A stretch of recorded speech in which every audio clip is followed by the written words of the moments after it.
The newest issue of the DSM was less than a year ago, so they've just changed it, and that was after a 10-year process from the previous one. So it doesn't happen that they change them very often, but this newest one, the goal was to make it clearer how to diagnose everything. So, you know, the DSM is not just about autism, it's about every mental thing that might be diagnosed. And so the idea was to make it clearer what exactly were the symptoms of autism and to help a doctor diagnose someone with it.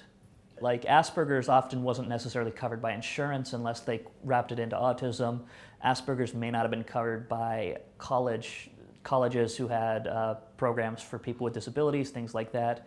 And so you would go in and you say I have Asperger's, and they'd ask, what is Asperger's? I said, well, it's like autism. And you wouldn't necessarily get the same help as you would for autism because it had sort of a stigma of being not as bad.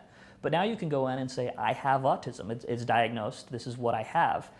And you know, maybe I'm somewhere different on the spectrum than someone who's lower down, but I do have these real challenges and I do need this real help and I'm coming to you for help. So it gives you that tool. And so a lot of people, they don't necessarily want the label of autism, but it does give them the tool to ask for the kind of help that they need.